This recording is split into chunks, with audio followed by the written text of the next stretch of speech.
Hello, Durud and Shalom. Hi, guys. I see people in the chat. Make sure you like the stream. Guys, the leftists are trying their best, leftist Iranians, to try to go spread their poison on international media. The leftist Iranians who speak good English are trying their best right now to spread lies against Reza Pahlavi. Let me know in the live chat if my audio is good. Let me know, guys. I see people are here. Flying Robot Duck is here. Juris is here. Nail Bunny is here. Mohsin is here. Fantastic. Thank you guys for being here. And this actually is a really important sign for you guys. If the enemies of Israel, which is this lady here, Assal, that's her name, if the enemies of Israel are now going everywhere and trying to, the Iranian ones, are trying to spread lies against Reza Pahlavi, it's basically suggesting two things at the same time.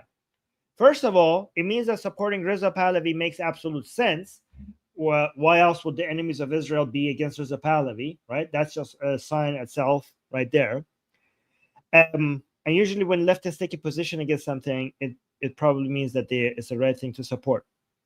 But also the fact that now so many leftists are desperate to go spread lies against Reza Pahlavi, it does suggest, I mean, actually it's kind of a proof that Reza Pahlavi is becoming more powerful and his movement is to be taken seriously, because these people hated the Pahlavis, the entire Pahlavi family, always. Why is it now that we're seeing this campaign against Reza Pahlavi on English-speaking media everywhere by the people that you would expect, the very same people that you would expect, right?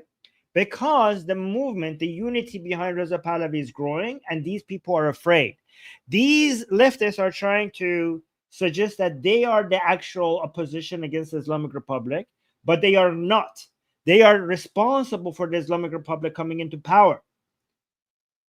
And now these people are even now taking positions against the toppling of the regime, because they have realized that if the regime topples today, it's the Pahlavi, is Reza Pahlavi and his team that will have the upper hand, and nothing will get to them, because they realize that they are the ones with the support.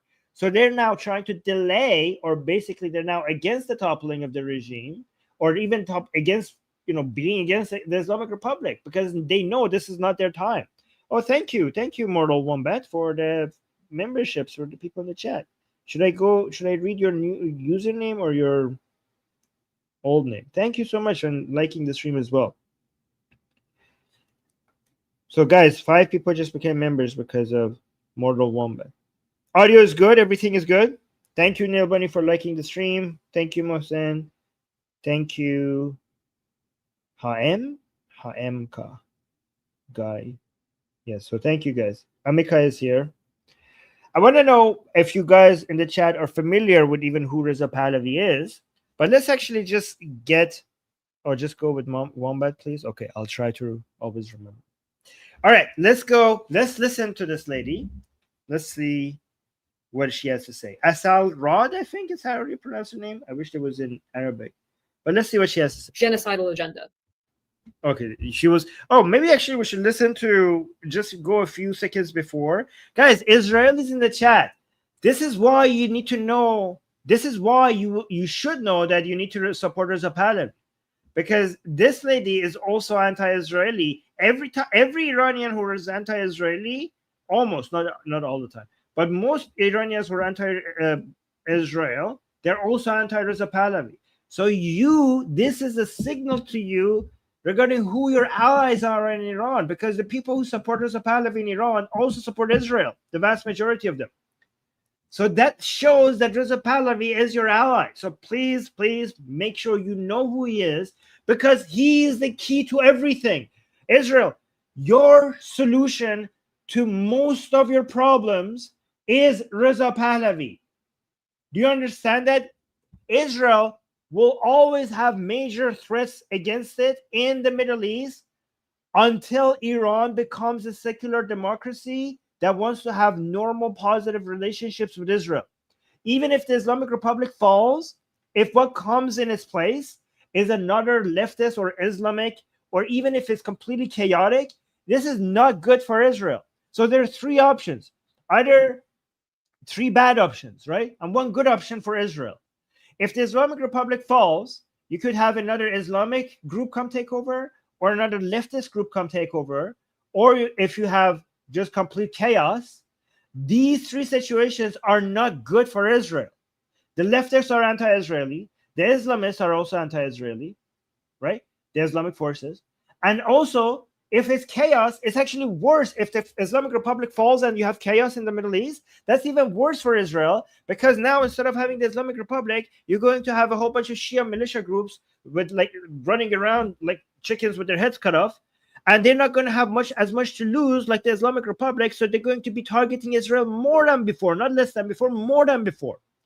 The only way to bring peace to the Middle East and get Israel in a position where it's not constantly dealing with the Islamic Republic and its proxies like Hamas and Hezbollah and Hashd-e-Shabi and Kataib and the Houthis and all of that, is not to just get rid of the Islamic Republic. That's not good enough.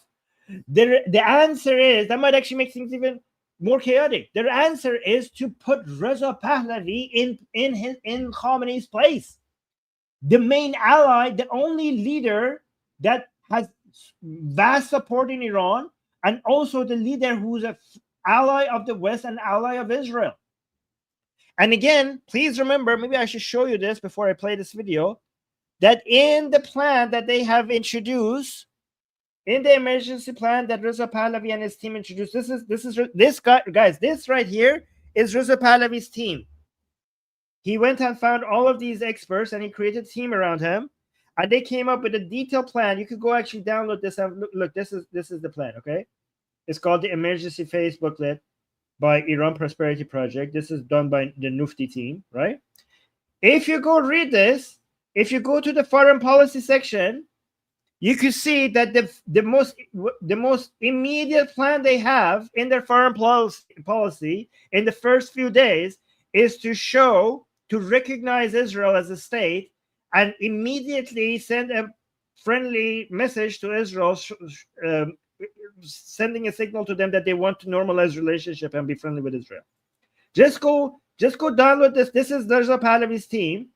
Just go download this document and just do a search for Israel in this document to see that Reza Pahlavi, this is the solution, guys. This is the solution to everyone's problem. Reza Pahlavi is the key to all your problems, to opening the door to actually getting to Middle East where there's peace, and Iran and Israel have cooperate with each other against all the other terrorists in the region.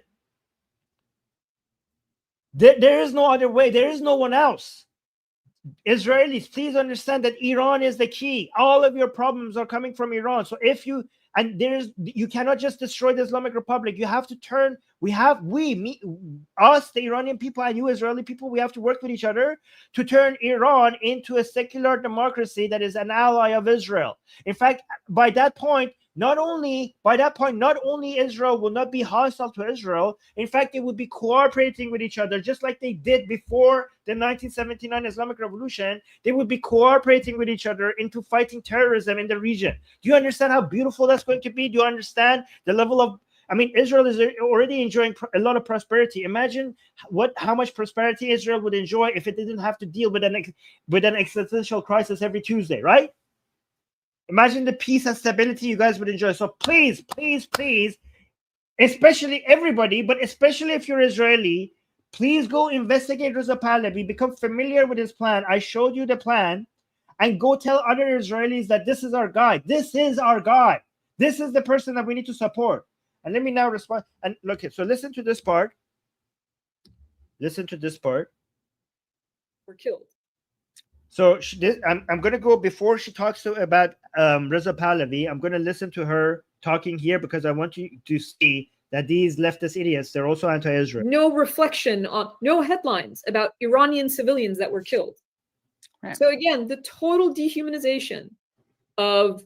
So she's talking about Israel attacking the Islamic Republic in the 12-day war, and she's trying to condemn Israel, even though Israel managed to get the lowest civilian casualty per combatants in the history of modern warfare inside every people in the region, whether they're Persians, Turks, Muslims, Arabs, it doesn't matter. It's just everyone is dehumanized as long as it serves Israel's expansionist, genocidal agenda. Well, I wanted to ask. So I just wanted to show, before we get to Reza Pahlavi, I just want you to hear her views against Israel, so that you know what side she's on. Okay, so let's listen to the rest.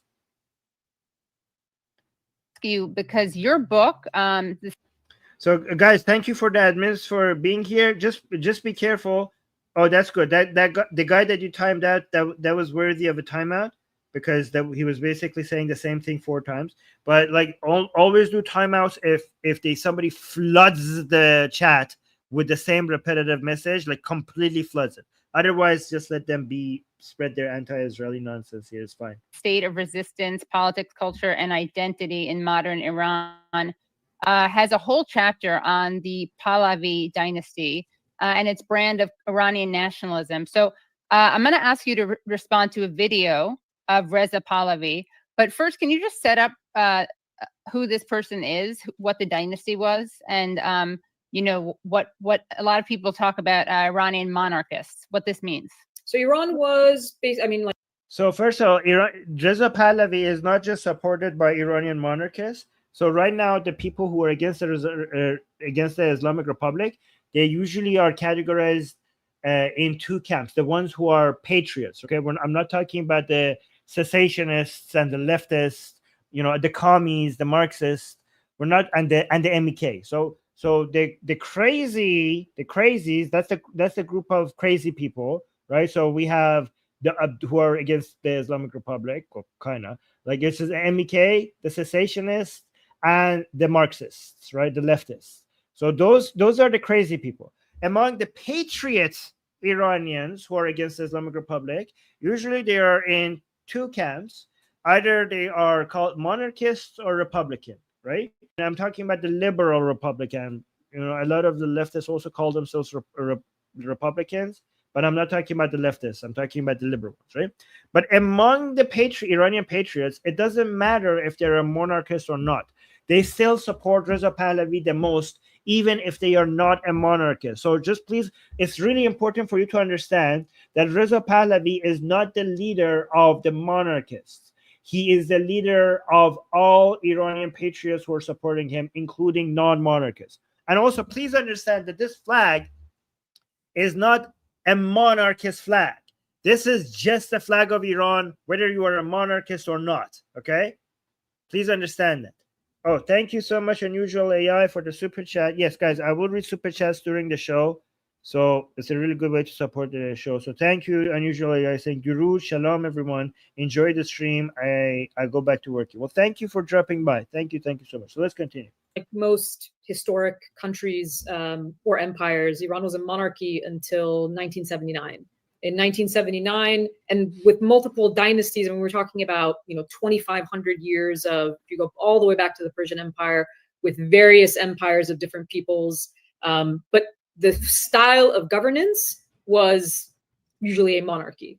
And so the last monarchic dynasty in Iran was the Pahlavi dynasty that was established. So one thing that she's not mentioning is that the monarchy in Iran was becoming, as modernity was taking over around the world, it was also affecting Iran, and Iran was becoming closer and closer to a constitutional monarchy, where we had a parliament, where we had voting, and it was becoming more and more democratic. Even though it was a monarchy, it was becoming closer and closer to a monarchy like what we have in the UK right now. Not an absolute monarchy, but a constitutional monarchy, like the UK, like Norway, like Sweden, like kind of like Japan, right? Established basically in the 1920s and then fell in 1979 after the Iranian Revolution, which very briefly, I'll just say the Iranian Revolution was... It wasn't the Iranian Revolution. It was the anti-Iranian revolution. It was an Islamic revolution. It was a leftist Islamic revolution. It was not the Iranian. Everybody calls it the Islamic Revolution of 1979. I don't know why she's calling it the Iranian Revolution. It was not Iranian. It was anti-Iranian. I mean, the supreme leader The first supreme leader Khomeini, he himself said that he's against the nation, that nationalism, nationhood is evil, that whoever says that, I care about the nation is not a Muslim. He said that you're not a Muslim if you care about the nation. You should only care about Islam. So it was definitely, I'm not exaggerating when I say that was an anti-Iranian revolution.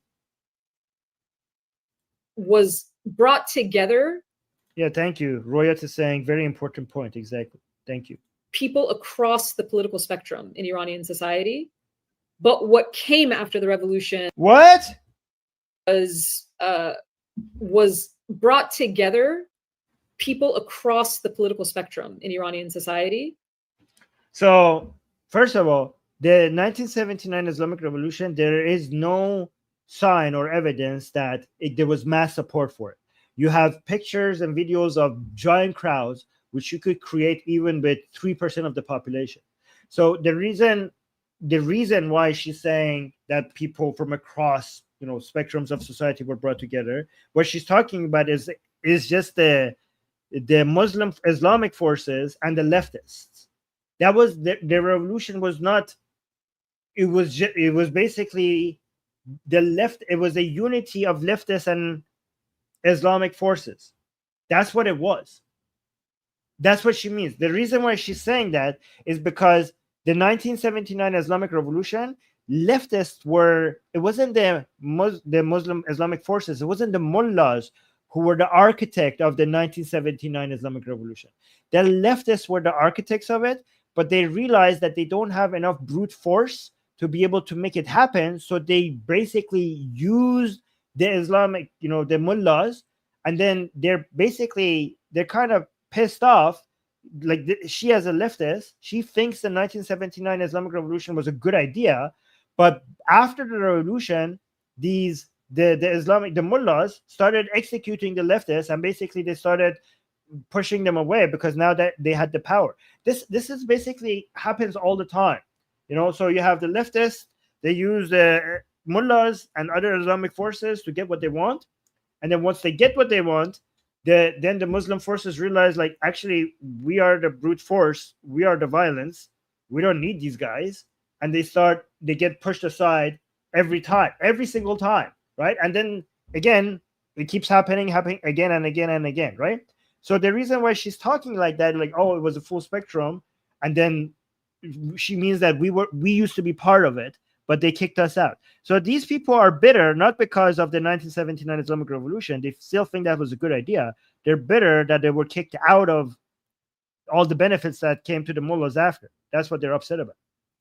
But what came after the revolution was one group, the sort of Islamist branch led by Ayatollah Khomeini, that... Well, see, she's saying like, oh, it was a huge spectrum. But what came out of it after was just the Islamists taking over. But the spectrum was just, she means it was us, the leftists and the Islamists, but then we were backstabbed by the Islamists after. That's what she's saying without actually saying it. In sort of post-revolutionary vying for power, appropriated power for themselves, eventually creating the Islamic Republic.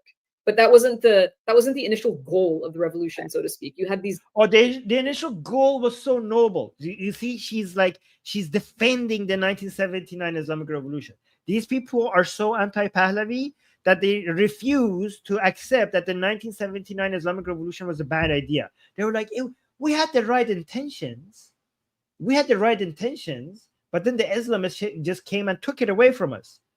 And this is why this is bullshit, because everything was improving during Muhammad Reza Shah's time. Everything was improving during the Pahlavi dynasty. Education, GDP, healthcare, culture, industry, technology, everything was improving. Every single metric that you use to measure what happened during the first and second Pahlavi kings, everything was growing unbelievably fast until these motherfuckers came and stopped it. So like, oh, we had the goals were different. The goals were bullshit. I mean, the goals were even shittier among the leftists. I mean, at least the Islamists had a vision for what the world is going to look like when they have the power. The Marxists just want to burn things down. This is why the so-called Islamists, I don't like to call them Islamists because Islam and Islamists is the same thing, but this is why the so-called Islamists, other than the fact that they have more violence on their side than the leftists, but this is why another reason why the Islamists win once and the unity breaks down once they get their goals is because the Islamists, they have a vision.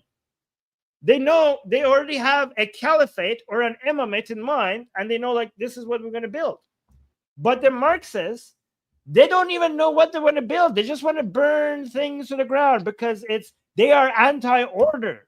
They're anti-order because they see any form of order a sign of power, and any sign of power is a sign of oppression.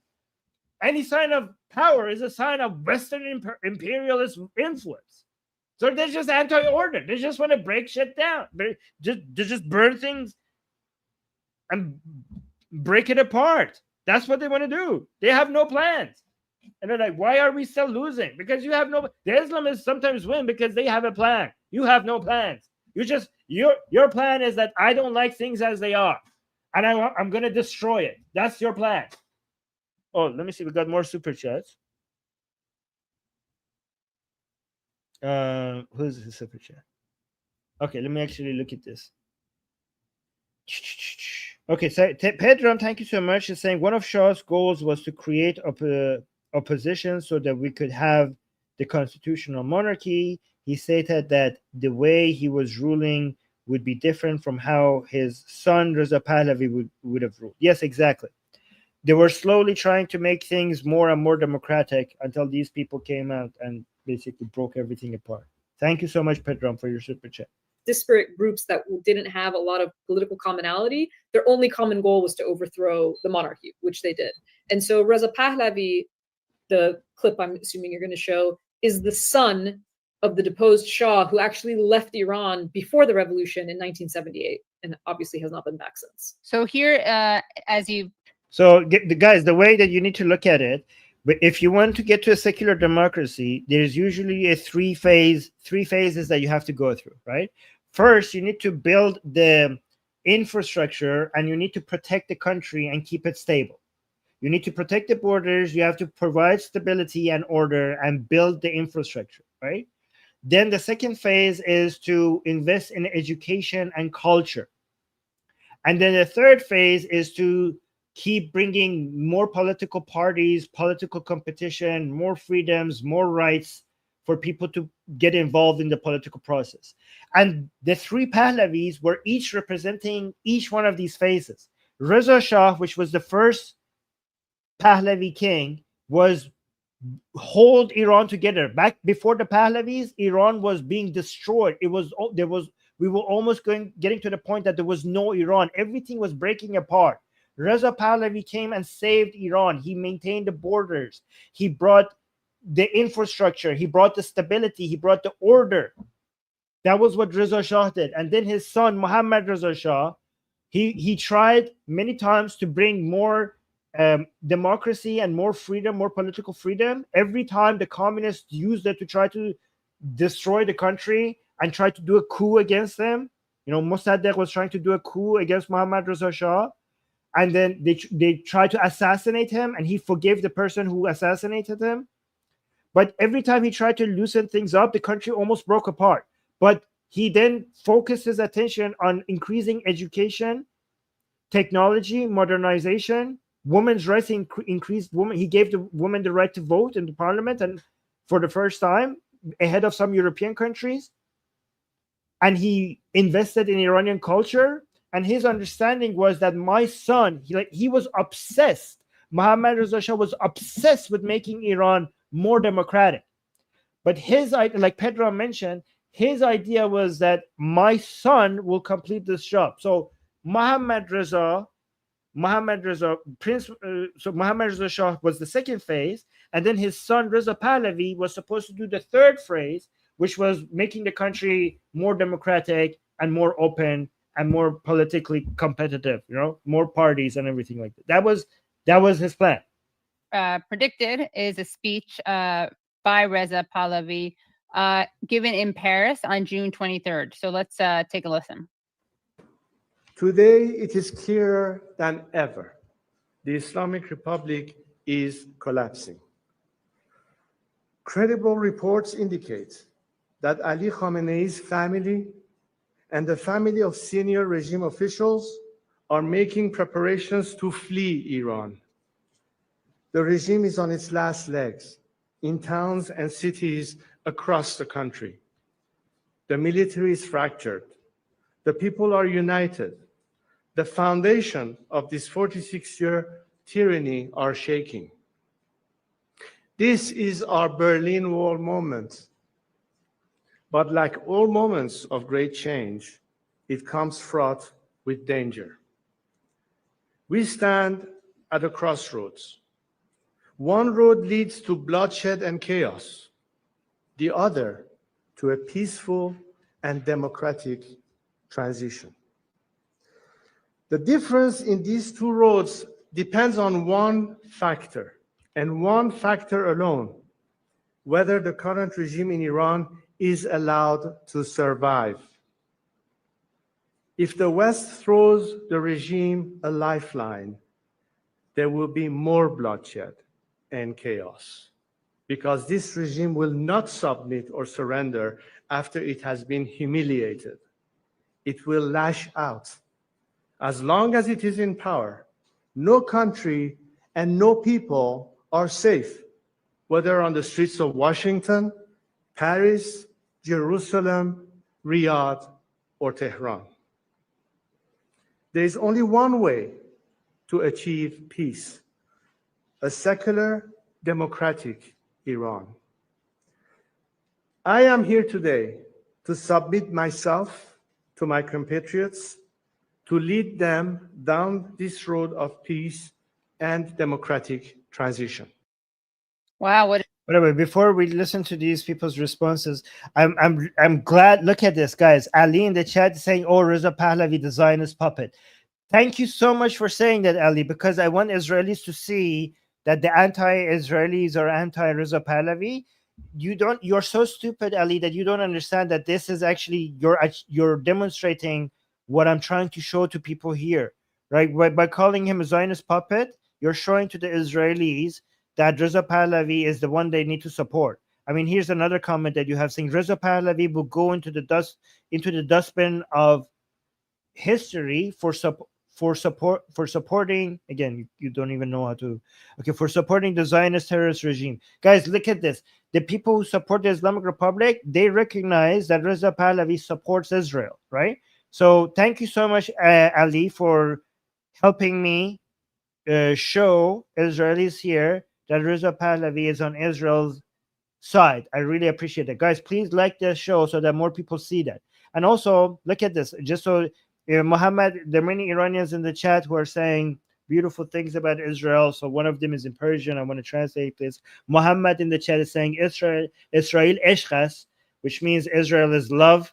So we have so many Iranians in the chat showing support for Israel and Reza Pahlavi at the same time. Usually they come together. Like Iranians who support Reza Pahlavi are also the Iranians who support Israel. Thank you, guys. Look at this, for example. Look at this. The comments are filled. Ali is saying, "I'm Israel Chai from Iran. Long live Pahlavi." Thank you so much, Ali. Thank you so much for that. So let's continue. a generous guy. So what are your thoughts on what Reza is saying here? Oh, look. Wait. Road of peace and democratic transition. Wow, what a generous guy. So what? So look how she's making fun of Reza Pahlavi. She's so the point that she's trying to make. So he's saying, I'm willing to come and do this for you guys. Like, I'm willing to come and serve my country. And she's making fun of him, like, oh, what a generous guy. Like, oh, you're gonna come become you're so generous for offering us to become the leader. Because these people think that power is something that Reza Pahlavi wants, and they think that because it's appealing to them, they think it's appealing to everybody. They don't understand what big of a sacrifice this is for Reza Pahlavi. He is a very generous guy. I know you were trying to be snarky by saying, like, oh, what a generous guy, but that is absolutely generous. Do you know why? Because that man, his involvement with power has lost him his father, his brother, and his sister. He lost this family does not want to have anything to do with power. The only reason why they're accepting this responsibility is because they care for the Iranian people. They have seen no benefit at all. Neither him or his father or his grandfather have seen any benefit from holding power. They have owned that holding power for this family has brought them nothing but suffering. This man has seen the death of his siblings because being involved in politics. And he has daughters, and he knows he has a wife and he has daughters that he loves, and he wants nothing more than to just go home and be a husband and a father. That's what he wants. There's no benefit at all for him to be involved in any of this. And he knows by being involved in any of this, he's risking the lives of the people that he loves in his life, which is his wife and his daughters, because they become targets. So yes, he is a generous guy because he sees no benefit from doing any of this. The benefit is only to us Iranian people, and he's sacrificing the life of himself and his family by getting involved. And he does not need to do that. He has more than enough to just go home and live the rest of his life and just be a family guy and be a father and a husband. That's all he needs to do, and he could have a peaceful life forever. But he is coming in because he feels like he's responsible for his fellow citizens.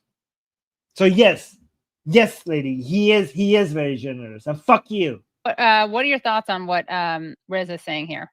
Okay, so there's a lot. I love the fact that the free Palestine people here are so angry that we are promoting Reza Pahlavi because they're serving a purpose. Thank you so much. Thank you, all the free Palestine people in the chat. The fact that you're anti-Reza Pahlavi is actually doing me a huge favor. Thank you. A lot to unpack, and let's start with the fact that he has been saying that the Islamic Republic is on the verge of collapse since the 1980s. Just to clarify, actually he hasn't. He always said that we're getting closer to he always has demonstrated the weaknesses of the Islamic Republic. Okay, he always said that one day we will be victorious. He's never said that we're this close to collapse. He always said that we're closer than before, and he has always been wrong. He has always been correct. We have always, every time the Iranian people have come out, every time the Iranian people have fought against the Islamic Republic has gotten weaker, and we have gotten closer to the collapse of the Islamic Republic. That's what he has been saying. You're misrepresenting his words.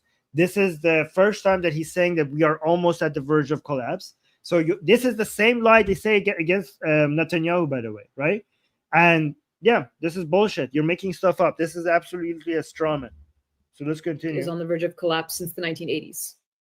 Just to clarify, since the 1980s, he has been saying the Islamic Republic is on the verge of collapse. Now, no, he has said the collapse of the Islamic Republic will come and we will be victorious. He hasn't said we are on the verge of it. So fuck you for lying. I'm not saying that the Islamic Republic will never collapse. I'm sure most states and most governments will eventually in one way or another. But if you've been predicting it for 40 years, I don't know that you're reading the room correctly. That's fucking bullshit. You know how I know that she's lying? Because the same people accuse Reza Pahlavi for at some point being on the side of the reform. So when at the time in Iran, when most Iranians were supporting reforming the Islamic Republic, Reza Pahlavi was supporting the Iranian people in their fight for reforming the Islamic Republic, because Reza Pahlavi always takes the side of the Iranian people. So if you're taking the side of reform, then you are not saying that the Islamic Republic is on the verge of collapse. In fact, at that point, Reza Pahlavi was not saying that at all. That's a fucking lie. Guys, Amar Iranians in the chat. She's like making, she knows that her audience are probably mostly Americans who are not really aware of the details of Iranian politics for the past 40 years. So she knows that if she just comes here and says bullshit, she's not going to be fact checked on any of this. Always. So there's that. That's how I know she's lying. That's how I know she's lying, because I remember Reza Pahlavi supporting the Iranian people's struggle for reform. That's not what you would do. Again, a lot of people criticize him for that, but again, it makes sense for Reza Pahlavi because he always just sees what the Iranian people are trying to do, and he just becomes their loudspeaker. He just tries to amplify their voices, whatever their voices are at the time. So I remember this. I remember Reza Pahlavi taking this position at that time. So I know she's lying. Is the fact that he always says that. The idea that officials are, fleeing, that every time you see large protests in Iran, that statement has been made. And yeah, and there were signs that they were fleeing. I mean, why wouldn't they? Every time that the Islamic Republic gets to a point where there are some predictions that maybe the Islamic Republic will collapse, some people within the regime, their families get afraid that maybe this time it's going to collapse. So they start buying tickets, they start packing their bags, and there are evidence of them, booking their tickets and leaving the country. I mean, obviously that happens. It's just like, and they come back if nothing happens. So obviously that happens. What are you saying? Like, she said, like, oh, every time this happens, they say that, and then she doesn't give us a reason for why that's false. Every single time it was right. I mean, that's naturally what will happen if things get chaotic and the families of regime officials feel like, oh my God, what if this time we collapse? Some of them are going to book their tickets and they're going to leave Iran just in case. And Iranian people see that and they report that it's happening. So why you say, like, oh, every time they say that, okay, why is that wrong? It has not happened. It doesn't mean it won't. How do you know it's not what do you mean it has not happened? How do you know it has not happened? How do you know it has not happened? Where's your evidence? Happen ever, but it has not happened. Look, she doesn't say that they have no evidence, so I don't know if they're right. She says she actually makes a positive claim. So now she's in a position that she has to provide evidence. How do you know that hasn't happened? And it has not happened. It doesn't mean it won't happen ever, but it has not happened. And the reason she's just desperately trying to suggest that Reza Pahlavi is lying or is giving false information. But Reza Pahlavi, when he makes a statement, it's based on evidence. He knows what he's talking about. I point this out is the credibility of someone who speaks in such a matter-of-fact fashion, but has repeatedly made similar statements, and none of those things came to pass. So give me one. So far, you were just making stuff up. She's like, oh, so she's saying she's trying to show that Reza Pahlavi is not credible by giving two examples of wrong statements. One of them is that Reza Pahlavi for 40 years has said that the Islamic Republic is on the verge of collapse, and that hasn't been true. Lies. Show me. So full of shit. And also, you say in the video, Reza Pahlavi said that we have evidence that officials from the regime are packing their bags and are running away. And you're saying that hasn't happened. So that's why you cannot trust this guy. Show me evidence. You making a positive claim that hasn't happened? Show me. Where's the evidence? Because I've seen evidence that it has happened. So let's questions his credibility.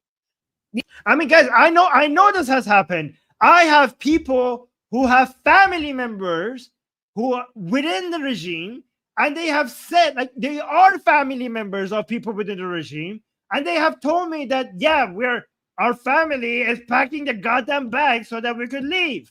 So I know that this is true. So actually, oh, thank you, Wish. Oh, okay, I don't know how to pronounce your name. Wish Taspa, the Great. Thank you so much for the super chat saying, love your work, Armin. Payande Iran. Well, thank you. Payande Iran means like long live Iran. Or, yeah, long lasting Iran. Well, thank you so much for that super chat. The other things that would question his credibility. It is a point of irony that you talk about a secular democratic country, but appoint yourself with no popular mandate. Who in Iran? Appoint yourself? What do you mean appoint yourself? This is a part of the opposition, part of the revolution. There are the people who have decided that he's their leader, have appointed him as their leader. And any Iranian who doesn't see him as their leader can go find their own group against the Islamic Republic. He's not forcing himself upon anybody other than the people who have voluntarily accepted him as their leader. He hasn't appointed himself. The people who want him, who have begged him for years to come lead the revolutionary movement against the Islamic Republic, they have appointed him. And he has never said that I am the leader of all Iranians. He has always said that whoever wants my leadership, I am their leader now. And whoever doesn't want my leadership, they could go find their own leaders. So, no, he hasn't appointed himself. He has been appointed by the people who want his leadership. Lies! God damn, this is so easy to dismantle. Okay, let me see. We got another super chat. So, Pedro, I'm saying, dear friends, as you see, we Iranians have a lot stacked against us. This is why we need your support to spread the word as much as possible that Reza Pahlavi is our only hope. Hashtag MIGA, which means make Iran great again. Hashtag King Reza Pahlavi. Thank you so much, Pedro. Thank you so much for your powerful message and your super chat. Absolutely. Thank you. Iran, because there's a distinction between the Iranian diaspora, people who are outside of the country, and the people inside of the country. It assumes and the people inside of the country also support Reza Pahlavi the most. Let me see. Yes.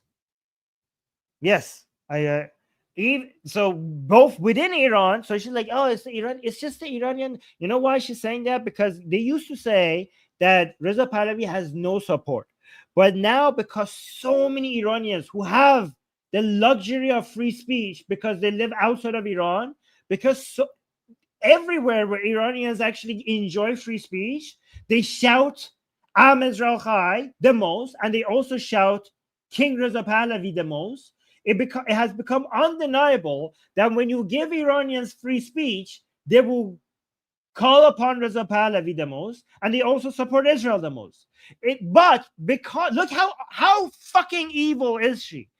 Because she knows Iranians inside Iran don't have the luxury of free speech, they now say, well, it's just the Iranians out, it's the diaspora that supports this. But the Iranians inside of Iran, they don't support this. She says that because she knows that they don't have a voice, that they cannot come and say, well, actually, because this leftist is using the power, the suppression of the Islamic Republic to make her point. She's speaking on behalf of people who cannot come and correct her because the Islamic Republic will kill them if they do. Do you understand how evil this is?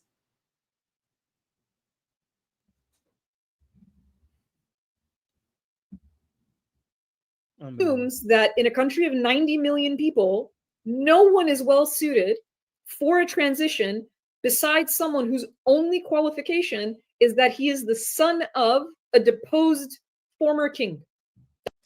No, okay. Lies.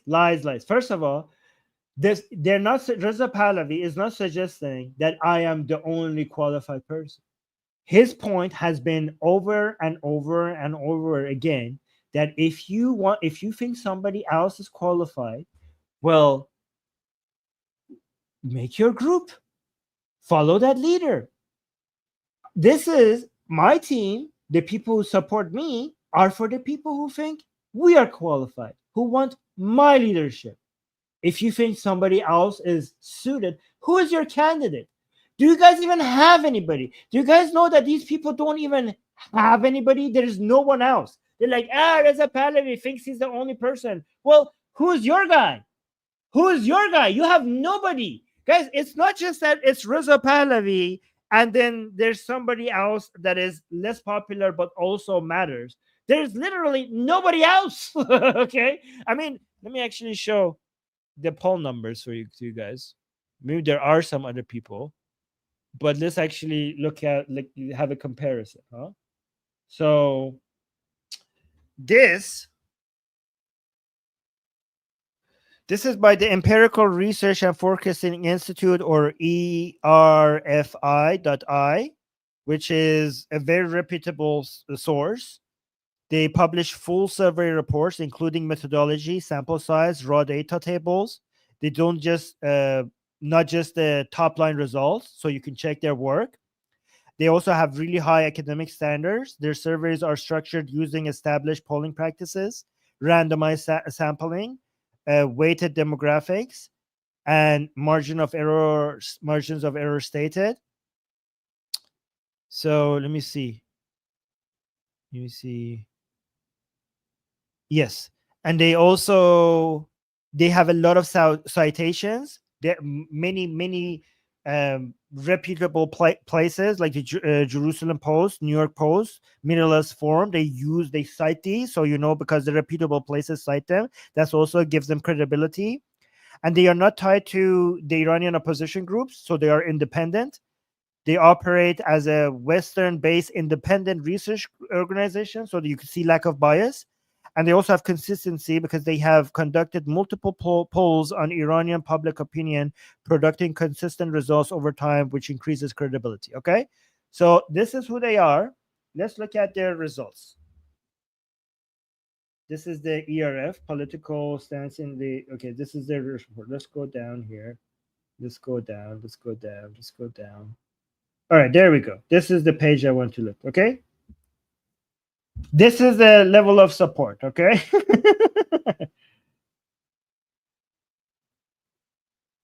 Right, look at this. So Reza Pahlavi is basically close to 80%. 80%, just only little bit shy of 80%, okay? These are the other people who are considered as, so Khamenei is less than 1%. Raisi, who's dead, is less than 1%. Look at this guy. The MEK, Mariam Rajavi, is 0%. Guys, you see when I tell you that the MEK has no support? You see that? It's 0%, okay? So Mir Hossein Mousavi is the best way to judge the level of support for reformers, okay? So these two guys here, this the upper right and this guy in the middle, these represent support for the regime. Okay, so the former president and Khamenei. This bottom left guy is represents the support for reform. This bottom right lady represents support for the MEK. This guy, Abdullah Muhtadi, represents the support for cessationism. And this upper left guy, which is Reza Pahlavi, is the support for the movement against the Islamic Republic, the patriotic, liberal, democratic, Western ally, Israeli ally group of people against the Islamic Republic. Okay, see, do you guys like that? Do you guys? I come with receipts. So let's continue. That's his only qualification, right? So okay, she's saying that his only qualification. Oh, look at this. Some butthurt Iranian is saying like, "Oh, what 80%? Why are you lying?" Like, I'm literally showing you scientifically collected data on polls by credible institutions, an unbiased, non-Iranian opposition-related institution. You're like, "Oh, you're lying! You're lying!" I mean, I don't know what to do with these guys. Like, I don't know what to do with these guys. Like, they're so butthurt. They have nothing. They have nothing. But also, so she's saying that his only qualification is that he's the son of the former king. And he also was disposed. Like, you see how she supports the Islamic Revolution because she wants to remind you that he was this, like, the Iranian people didn't want him, even though he was such a great king, right?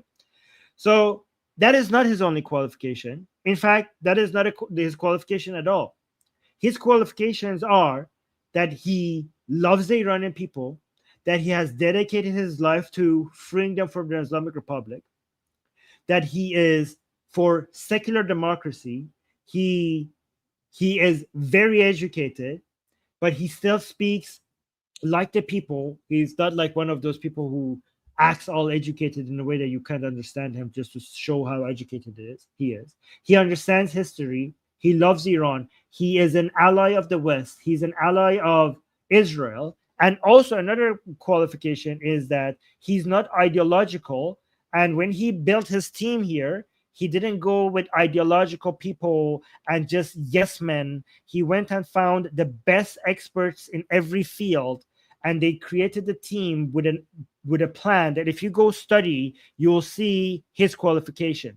Okay, hey, Assal, if he's okay, fine. Reza Pahlavi is not qualified. Where is your fucking plan? Where is your team? Where are your lobby? Like Reza Pahlavi has lobbied the West, has traveled to Israel, has met with Netanyahu, has met with European leaders, has went to all of these Western media talking about freeing Iran and advocating for a free Iran, for maximum pressure against the Islamic Republic and maximum support for Iranian people.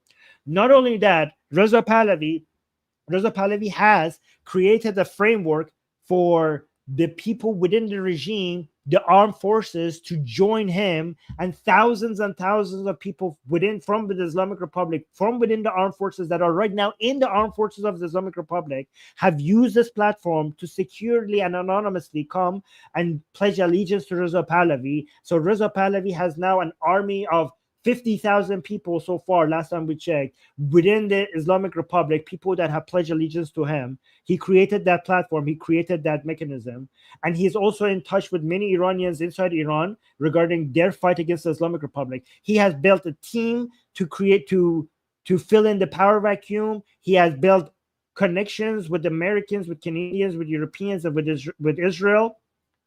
And he is also creating the bridge between himself and the people and the armed forces within the regime, so that the transfer of power become as smooth as possible when the Islamic Republic collapses. So tell me again that he has no qualification, and his only qualification is that he's the son of the king. Okay, if this means no qualification, then Assal, where are you? Who's your guy? What do you have? Or is it that you just want the Islamic Republic to stay? What do you have to offer? Is there anybody else? Is there anybody else with such a team, with such a plan? There is nobody else.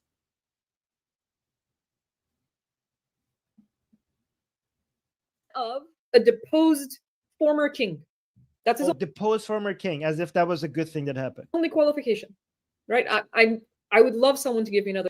By the way, thank you so much for the Iranians in the chat constantly saying, look at this. The chat is filled. Somebody saying, we Iranians support Israelis. Guys, the Iranians in the chat constantly showing support for Israel. You guys are amazing. Thank you for doing that. Qualification. I would love someone to tell me what his job has been for the last 46 years. His job has been trying to save the Iranian people, and you leftists have been standing in his way and in our way ever since. That hasn't been his job. His job is fighting for the people and fighting against the Islamic Republic. That has been his job. I mean, you haven't noticed, or you have noticed, but you're lying. Because nobody knows. Nobody knows what his occupation is, which begs the question. Yeah, nobody knows. We know. Assal, just because you're ignorant, don't try to group the rest of us with you. We know what his job is, and he's been doing it perfectly. How has he paid for his life? Because How has he paid for his life? His father, when he left Iran, he took only the money that was his salary. Let me actually see what she's saying. Look at this. What will be argued is that the royal family took much of the country's wealth, and that's how they've been able to live. Lies. Fucking lies. In fact, the Pahlavi family have been transparent regarding exactly how much money they took. And the money they took was part of the salary of Mohammad Reza Shah when he was the king, which is actually much less than other kings. It's actually really small compared to how much a king is supposed to have. In fact, when the Pahlavi family left Iran, they left. Look how evil this lady is. Because one famous thing, this is actually famous. The queen and the king, when they left Iran, they left their royal jewels. They left the crown. They left all of the jewelry of the royal family in Iran. When they left, they only took the money that was part of the king's salary. And they asked them, the jewels that they left behind was worth more than the money that they took. And a lot of people ask them, why didn't you take the jewelry with you when you left Iran after the 1979 revolution? And they clearly said, the queen said that because our understanding was that the jewelry, the royal jewelry, was not our property, that the crown and all the diamonds and everything that belongs to the Iranian people. That's why we didn't take it with us. So imagine this family with this mindset. By the way, everything I'm saying is on record. The money that they took, the amount is on record. The things that they left behind on purpose and the reason why they left it behind, every one of this is on record. Imagine having such a record and you still have leftists spreading lies against you like that. It's unbelievable.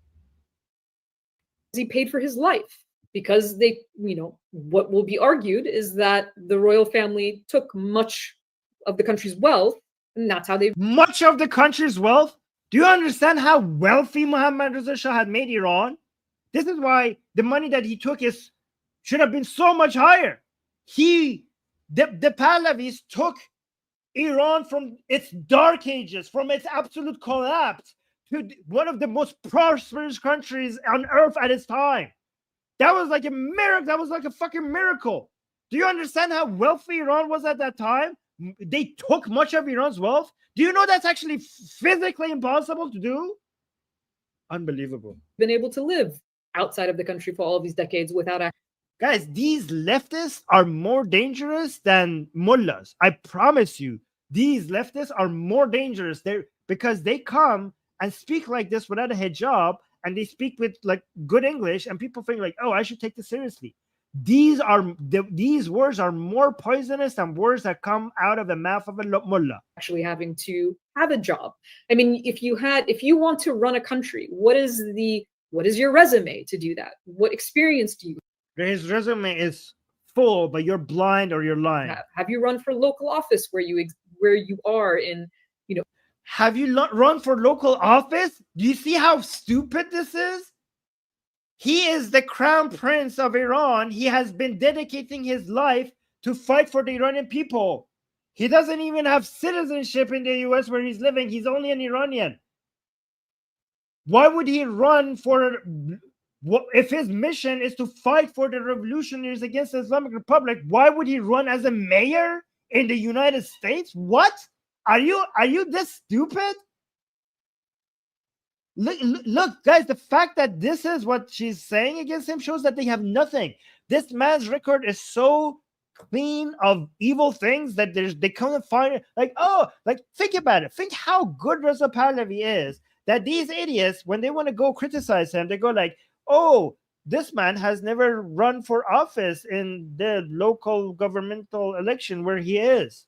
Yeah, maybe because his entire activism and work is for the sake of the Iranian people. Maybe that's why. Unbelievable. In the United States, none of these things exist. So again, this speaks to a question of credibility. There's another irony, which is... credibility. I think the Iranian people have shown that they consider this person credible. So, yeah. His father... in 1953, when Iran's democratization movement had really reached a sort of zenith where you had the parliament and a prime minister, Mohammad Mossadegh, that was actually enforcing the constitution.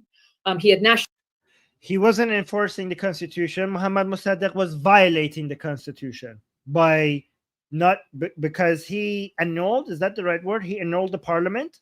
And when you annul the parliament, according to the constitution at the time in Iran, the king now has the right to remove the prime minister. And the king, Mohammad Reza Shah.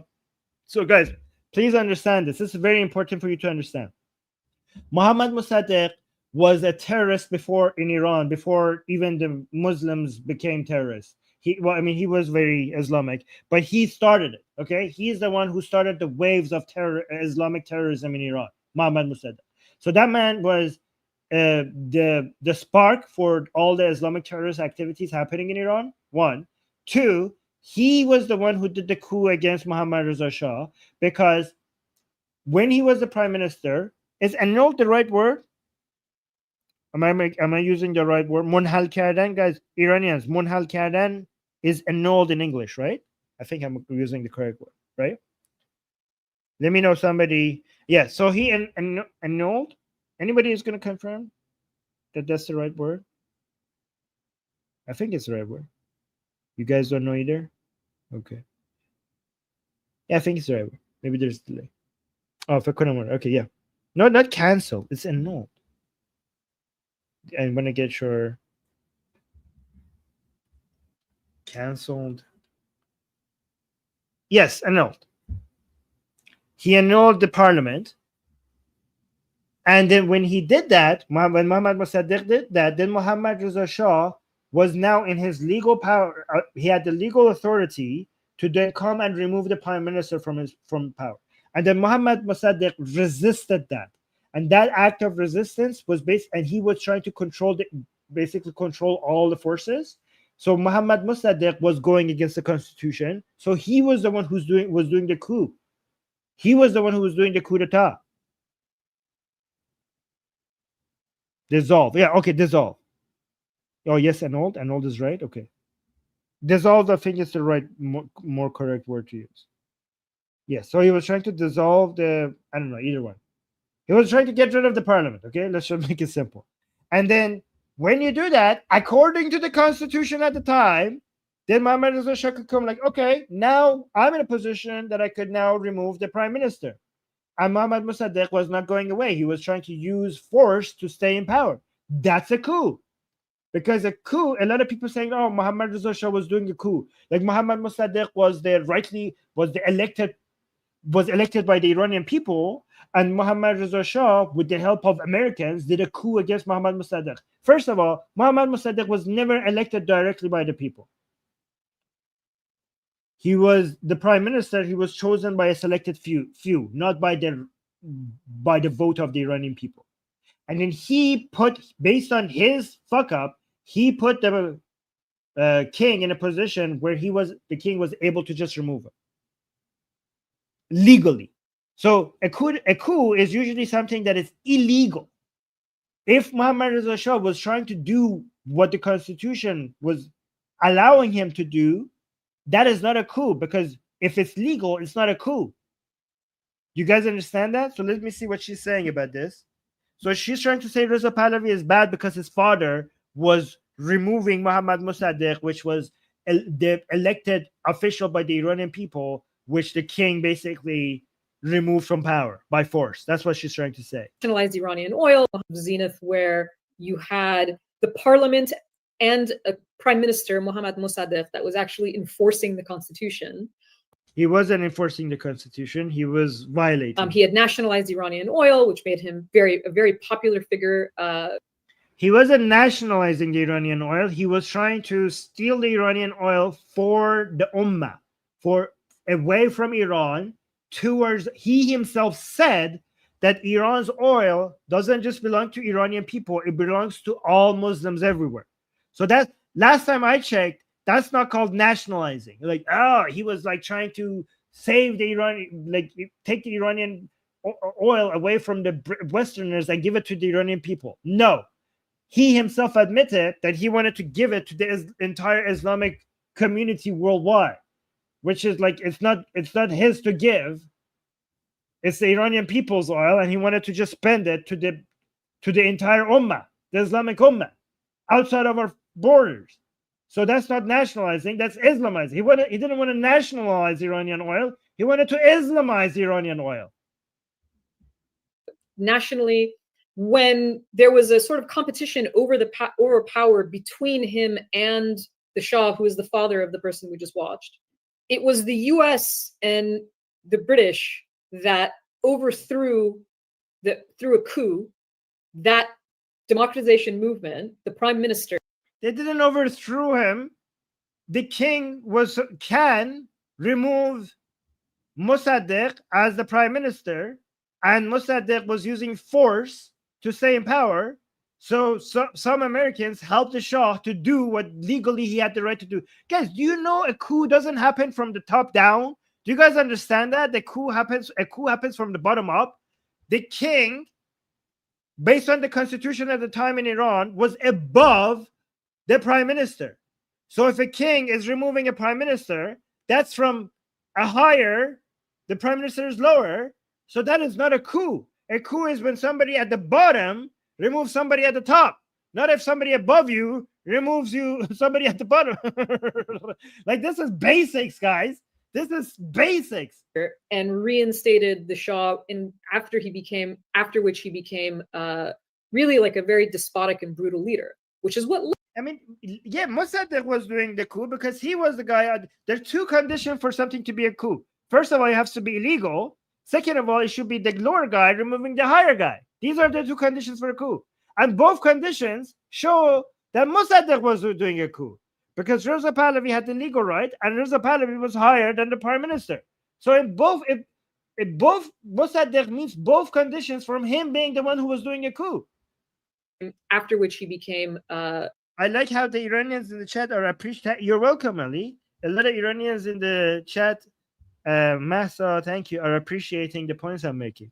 Thank you, guys. And reinstated the Shah after which he. Guys, do you guys this level of detail? You do not get this level of detail on Iranian politics anywhere else. Anywhere else. I mean, on any other English-speaking live stream. Okay, so make sure you like the stream. Through a coup, that democratization movement, the prime minister, and reinstated the Shah after which he became really like a very despotic and brutal leader, which is what led decades. Oh yeah, he became a very despotic and brutal leader. The man who forgave the person that shot him. Mohammad Reza Shah, there's the guy that came and shot to kill him. And then when he healed, he came and said, hey, why did he shoot me? He actually asked him, why did you shoot me? Okay. The guy said, sorry. And like, okay, I forgive you. You're free. Okay.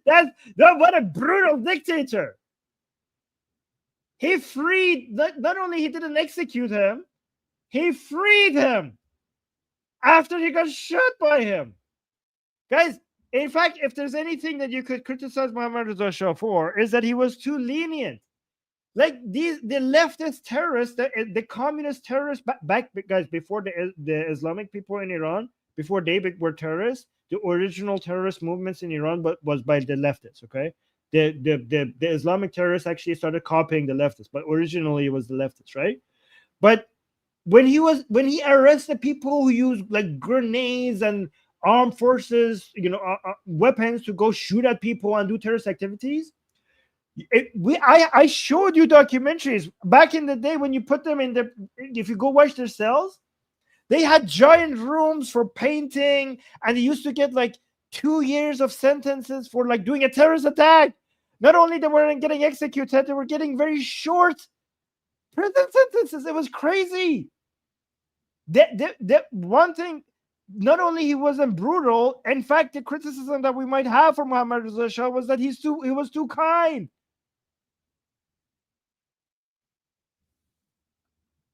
His letter to. In fact, the reason why the 1979 Islamic Revolution happened was because Mohammad Reza Shah didn't want to fight back, because he thought more Iranians will get killed. Mohammad Reza Shah didn't stand and fight because he said that I don't want to make my hands dirty with the blood of the Iranian people. So all of these three Pahlavis, between the lives of the Iranian people and their ego, they chose the lives of Iranian people. A lot of people consider them weak because they didn't stand and fight. Like Reza Shah didn't stand and fight against the allies when they came to Iran, because he knew that if he fought back against them, so many Iranian people would have to fight a useless fight that they were not going to win. So he submitted. When the 1979 Islamic Revolution happened, Mohammad Reza Shah could have just started a bloodbath, and he could have stopped the revolution. But he didn't, because he didn't want to kill Iranian people, and he was like, okay, I'm not going to fight. I'm going to give up on power. All three Pahlavis were always putting the Iranian people ahead of everything else. All three of them. That's why people consider them weak, because the amount of care they had for the Iranian people. That was their their weakness, was that they were so passionate about improving the lives of the Iranian people. That was their weakness, and that was why many times they were they were defeated, because that care they had for the Iranian people were used against them. The revolution. I mean, there's this idea, there's this romanticizing of that history, but it fails. You don't need to romanticize the history. You could go look at every single metric and every single research regarding any that measures any metric during the Pahlavi dynasty. Everything was improving. There's not a single study. The only thing that got worse was the Gini index, which is something that happens when an economy is growing really fast. The divide between rich and poor increases, but it's not because the poor are getting poorer. The rich and the poor were both getting richer, but the rich were getting rich faster, and that's just something that you get. And also, at some points, we had higher not inflation like we have right now in Iran, but sometimes we also had high inflation sometimes. But that's only because the economy was growing really, really fast. But other than those two, everything was improving. Everything was improving. The economy was growing, everything was getting modernized. Women education, women's rights to vote, healthcare, everything, culture, industry. And this is not romanticizing. These are facts. These are studies. These have been measured. Guys, I need to delay our next stream because I really want to finish this. I have another show on my personal channel that I was supposed to start in 20 minutes. I have a personal channel called Armin Navabi, but I think it's important for me to finish this, so I'm going to delay that. I hope that you guys that follow me on my personal channel, I hope you don't mind. Let me see if I could delay it. Yes. So let's continue. To represent the fact that the country actually had a revolution because people were obviously dissatisfied with what existed. Now they can be dissatisfied. People were obviously dissatisfied with what existed. Based on what polling are you saying that? Based on what polling are you saying that? Just because a revolution happened, that doesn't mean that the vast majority of the people were upset. Remember again, guys, you could get giant crowds in the streets just by 3%. A 3% determined population you could flood the streets with them. Do you understand how busy the streets will look if you just get 3% of the population out in the streets? Where's your polling that shows that the vast majority of the people back then were dissatisfied? You have no data. You're just pulling this out of your ass. With what came afterwards. But two things can be bad at the same time. Those things can simultaneously be the case. So there's that. But the last thing that I would say about this video and what he represents that I think is highly, highly, highly problematic. In many ways, I think even within some of the diaspora and some people within Iran, he may have lost a little bit of credibility, is that he supported Iran being bombed. He supported a war on Iran. And for the... You fucking idiot. Iran was not being bombed. There was no war against Iran. Look, this woman still doesn't understand the difference between the Islamic Republic and the Iranian people. She said, she's talking about the 12-day war. And what Reza Pahlavi said, what he specifically said, because they asked Reza Pahlavi if he condemns Israel's attack, and they said against Iran, which is not against Iran, it's actually in favor of Iran. It was against the Islamic Republic. And Reza Pahlavi clearly said to that reporter that obviously Israel is not targeting civilians. So he said, no, I do not condemn it. He was basically saying, I do not condemn it, because when Israel comes to Iran and they're doing their bombardment of Islamic Republic assets, the civilians are not the target. That's what he said. And guess what? He's 100% correct. So thank you, Reza Pahlavi, for saying that. Again, guys, this is another reason for you Israelis to see that Reza Pahlavi is standing on the right side. But look at this. And this is how ignorant she is. She says war, bombing Iran, bombing war against Iran. So she is so far gone from even the most basic, the average Iranian, the way they look at this. We have now gotten to the position where even most Americans and most Israelis who are involved, who follow politics, understand that Iran and the Islamic Republic are separate from each other, and let alone Iranians. But he's supposed to be an Iranian. She still doesn't understand that. Look at the language that she uses. Highly, highly, highly problematic. In many ways, I think even within some of the diaspora and some people within Iran, he may have lost a little bit of credibility, is that he supported Iran being bombed. Iran wasn't being bombed, you fucking idiot. He supported a war on Iran. And for this was not a war on Iran, you fucking idiot. You know what? You know how stupid this is? This is like when the Americans entered France to fight the Nazis. Because they entered France, if French people came and like, oh, we don't like America right now because this is a war on France. Imagine if America, during World War II, when they were bombing the Nazis in France to liberate France, imagine because the bombs were dropping in France, if somebody was saying, oh, they're bombing France. This is a war on France. When the United States entered France and they were bombing Nazi assets and Nazi people in France, was that a war on France? Do you see how basic this is? Do you see how easy it is to understand this? Let me see another. Oh, we got two super chats. One by Seymour saying, Reza Pahlavi has a team. What the fuck does this chapul have? Okay, so for people who don't know, chapul is the the insulting word that we Iranians use against leftists. So we call them chapul. Thank you, Seymour, for your super chat. And then we also got a super chat from Al-Majusi. Okay, thank you so much for the super sticker. I appreciate that. Thank you, Seymour. The longest time, those of us who were proponents of diplomacy that said there is a way of avoiding war, and if we don't do these things, if we don't go the diplomatic path, then eventually there will be some kind of military confrontation between these countries. How? What is the non-violent path? How are you going to get rid of the Islamic Republic without war? This is why you are in favor of the Islamic Republic. You must be an idiot, or you must be in favor of Islamic Republic if you are suggesting that there is a no war way out of this.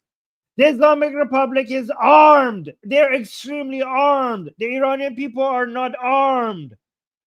And the Islamic Republic is not ever going to give up power willingly. So obviously, there is no way out of this without some military confrontation. Obviously. This is why these people are so dangerous, because their way of, I don't know, so-called fighting against the Islamic Republic and basically saying to they're pacifists, right?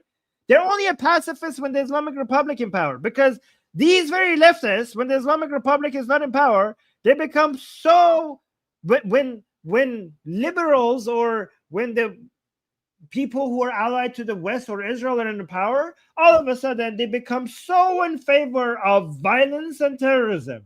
It's only when the mullahs are in power, all of a sudden, we need to fight them with peaceful ways. How? How are you going to get rid of the mullahs through peaceful ways? How? You're going to ask them even harder? Are you going to ask them harder than before? Guys, let's ask them harder every year. Every year we'll just ask them harder.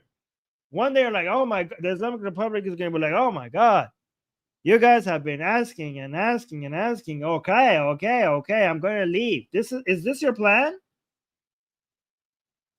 Let me see. Oh, thank you, Seymour, for the super chat. Seymour is saying Islamic regime was too weak from nuke. What diplomacy? Exactly. They were 2 weeks away from becoming nuclear. Yeah, exactly. Thank you, Israel, for saving the world from a nuclear Iran. Well, not a nuclear Iran, a nuclear Islamic Republic. Do you see, guys? Look at this chat. Iranians stand with Israel. Thank you so much. Thank you so much. Iranians in the chat showing so much support for Israel. You guys are amazing. Countries, those who argued against that said that they weren't for war either.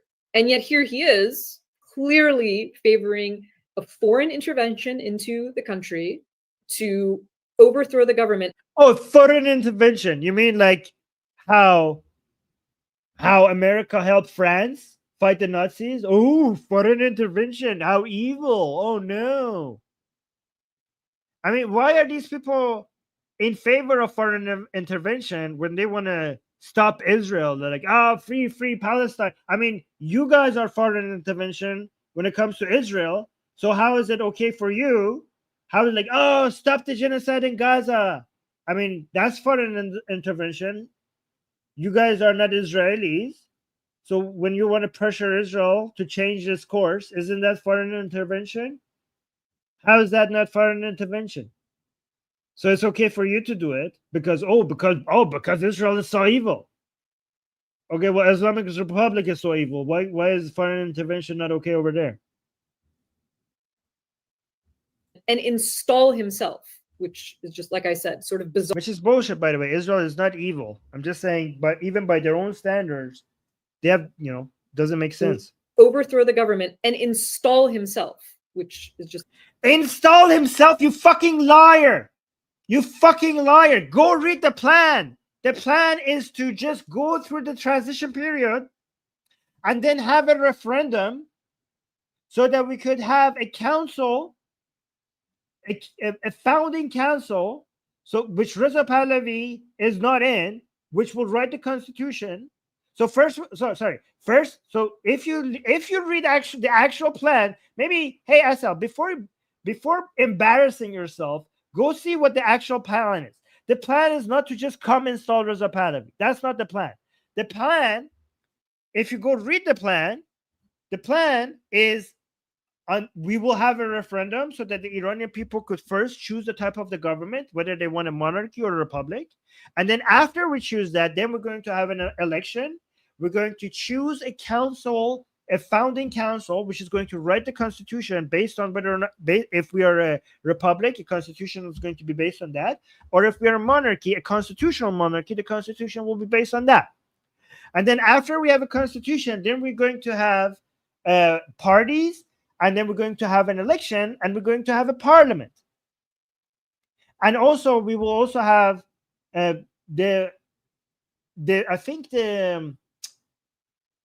there's going to be, who's going to choose? I have to study again exactly. I forgot the details regarding how, if we become a monarchy, we will be choosing a king, right?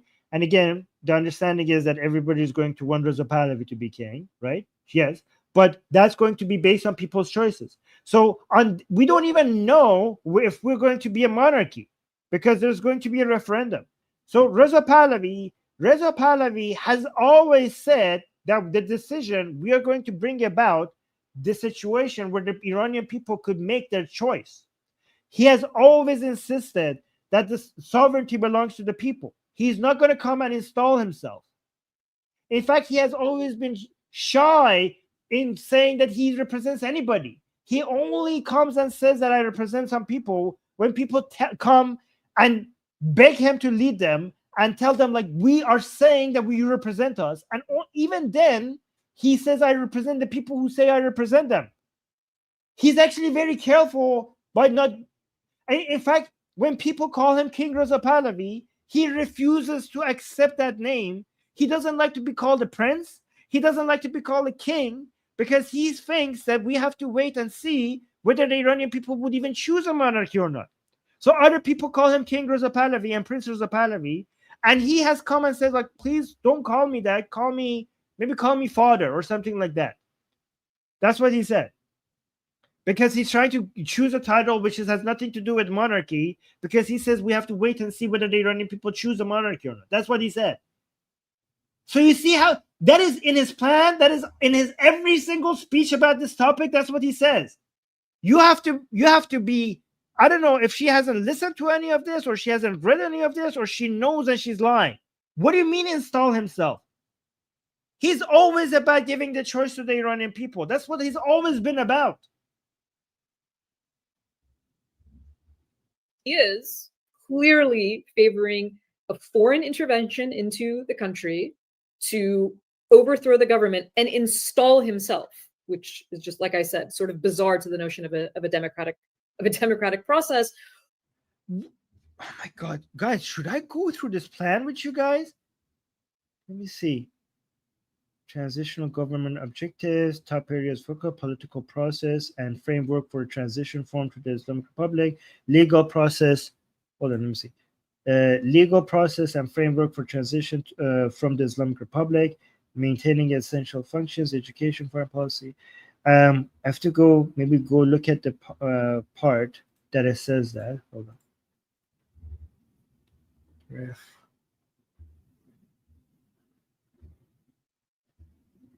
Referendum. But maybe I need to. Okay. Because if you study the plan, you can see that he's always looking for. Here, or why someone who has not been connected to the country for so many years. I mean, you left when you were 17. You're now like a 65-year-old man. How are you connected to what that society now looks like? And it sort of undermines the idea that there are, I mean, think about the political activists, the political movements we've seen in Iran, the protest movements we've seen, human rights activists, lawyers, all of these activists across Iranian society who have been arrested, who have suffered under the repression of the Islamic Republic. None of those people are legitimate figures who actually have bled for that nation and know it better because they exist in that system. So it's a very odd kind of situation. Sorry, last point.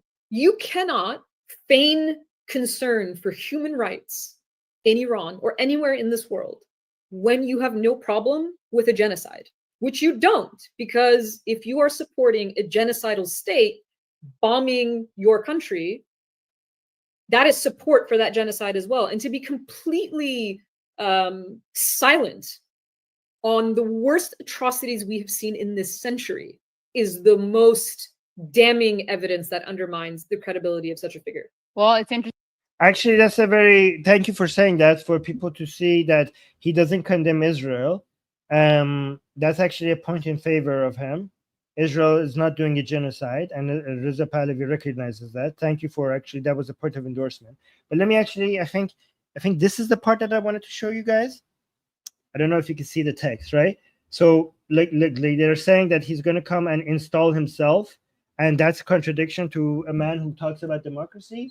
Well, let's look at what his actual plan is, right? So here is talking about the Constituent Assembly holding an election for the Constituent Assembly. Okay, so within 2 months of receiving the results of the referendum. Okay, so he said, so yes, we're going to have a referendum at the beginning. The people of Iran will choose the system of the government, which was discussed above in paragraph 12.6. So yeah, so we're going to have a referendum, and so the Iranian people will choose the type of the government, and then we're going to have an election. That this is basically Shorai Ma'asasan, which is the council that writes the constitution. The Iranian people will be electing for that. And then the transitional government should hold the election for the Constituent, am I pronouncing this right? Assembly. This election shall meet, look at this. This election shall meet international democratic standards and be accessible to all eligible Iranian voters. The Constituent Assembly's mandate is to draft within 6 to 12 months a new constitution based on the system of government chosen by the nation in the referendum. In doing so, the constitution. Okay, yeah. So see, and then after that, at some point we're going to have an election for the parliament, and then they're going to be choosing. Yeah. So we might even not. And okay, here look at this. Charting the path for the elected government. The transitional government shall act according to one of the following scenarios, depending on the system of government chosen by the nation. If a monarchy is chosen, the transitional government shall organize the coronation ceremony within 2 months. Afterward, the prime minister and cabinet shall be sworn in under the new constitution. So we might not even have a king if the Iranian people don't choose a monarchy. It's up to the Iranian people. So the transitional government will then dissolve. And then if a republic is chosen, the transitional government should hold the presidential election simultaneously with the Mahistan election discussed above paragraph. According to the new constitution, the president-elect shall be sworn in, and then we have all of this detail, right? So you can see that she's full of lies. The plan is to let the Iranian people decide. This is completely democratic. That you brought that up because I actually want to show. Do you guys like how I destroy this lady's lies? Do you guys like it? Like, I come with receipts. I come with credible poll numbers, and I come with Reza Pahlavi's actual words and actual plan. Like, you don't see this anywhere else, right? This is really good. Right? I'm actually proud of myself. Oh, thank you for the super chat. I think there's another Iranian. Oh, thank you. Somebody in chat is saying, Armin, well done. Oh, and somebody with a Palestinian flag is saying, fuck you, Zion Nazis. Well, I think you're fucking yourself. You seem very butthurt. So let me see the super chat. Thank you so much for the super chat by an Iranian saying, long live Pahlavi, Pahlavi government. Iranians stand with Pahlavi government of Iran and Israel's government. Well, thank you so much for that super chat. Really appreciate that. So let's continue. Clip next and have you react to it. It's another Reza clip. And here he is on the BBC. Take a listen to what he has to say about the Israeli attacks on Iran. Are you actually saying then that Israel bombing your country, civilians in Iran being killed, is a positive thing? I'm not saying that the targeting was meant to hurt the Iranian people. The targeting was meant to basically neutralize the regime threat. Clearly, I don't think that it was an intention of the Israeli government to attack Iranian civilians. I mean, clearly, when do they attack civilians? That's so not their. Yeah, never, lady, never. They don't attack civilians. You're too stupid to understand that. By the way, thank you for showing this video. Okay, I mean, I should be showing this video as a way to look at this. Reza Pahlavi is supporting Israel here, saying obviously they're not targeting civilians, and yeah, they never do that. And like, she's like, look at how she's trying to make fun of Israel. Civilians. I mean, clearly, when do they attack civilians? That's so not their lane, right? It's not. I know you're being snarky again, but it's not. I mean, guys, you don't achieve the lowest civilian to combatant ratio casualties in all modern warfare unless you're trying to minimize civilian casualties. It doesn't happen by accident. It's not like, oopsie, we were trying to kill more civilians, but for some reason, accidentally, we managed to achieve the lowest civilian to combatant casualties in the history of modern warfare. How did that happen? How did that happen? We weren't trying, but it just happened. Guys, the only way you achieve these numbers is by going above and beyond anyone else to try to reduce civilian casualties. So yes, lady, I don't know who the hell you are, but yes, they don't target civilians. You're an idiot. I mean, remember that when they first attacked a hospital and the talking point was Israel would never attack a hospital? The talking point, look, you don't even, that's a straw man. The talking point is not that Israel would not attack a hospital. The talking point is, which is the correct point, is that a hospital, which is being used by Hamas for military operation, loses its protective status. That's the argument. So maybe actually understand the arguments before you make a fool out of yourself. And they move the goalposts, obviously, because it's 36 hospitals later. So see, that's precisely actually the kinds of clips or the kinds of messaging that I'm talking about when I say to make that statement after Israel has killed, I mean, minimally 56,000 people in Gaza. And everybody knows, I mean, there's Lancet articles and research and all sorts of very smart people who know that is not the real death toll. That's just what that's how many names the Gaza Health Ministry can come up with so far. She means Hamas. This lady trusts Hamas numbers, by the way. You have thousands of people who are buried, thousands of... You know, like, oh, Gaza Health Ministry. You mean Hamas. That's Hamas. Gaza's Health Ministry, that's Hamas. So you're basically using a terrorist group's number. That's your source of information. Okay, sure. The people who are missing, the secondary effects of all of the destruction and damage that has been done, the system, the healthcare system collapsing. I mean, not only that, but then Israel killed. I wonder whose fault is that? The healthcare system. I wonder if all of this would have happened if Hamas didn't just come attack, do a genocide upon Israeli people. I wonder if all of these things would have just stayed in their place if that didn't happen. Killed thousands of civilians in Lebanon. Israel killed within just a few days hundreds of civilians in Iran. Wait, what? Lebanon. Israel. First of all, Israel needs to be congratulated forever for what they did in Lebanon, because that was, especially with the pager attack, they managed to, the civilian to combatant ratio there was even lower than what we achieved anywhere else. So I don't know what you're talking about. Not only that, but then Israel killed thousands of civilians in Lebanon. Israel killed within. They didn't kill thousands of civilians in Lebanon. They were targeting the terrorists and the civilians. I mean, no country will ever be able to defend itself if the condition for defending yourself is that no civilians get to die. Obviously, civilians will die in any war. You just have to do your best to try to reduce civilian casualties. Just a few days, hundreds of civilians in Iran. So hundreds of civilians in Iran died during the 12-day war. Lady, do you understand that that's an absolute miracle, that's not thousands? So Israel, when they did the 12-day war, then total number of casualties in Iran was 1,000. And the number of civilians who died was, according to Islamic Republic records, which you would think that they would exaggerate that, but let's just trust the number. The civilians who died were 280.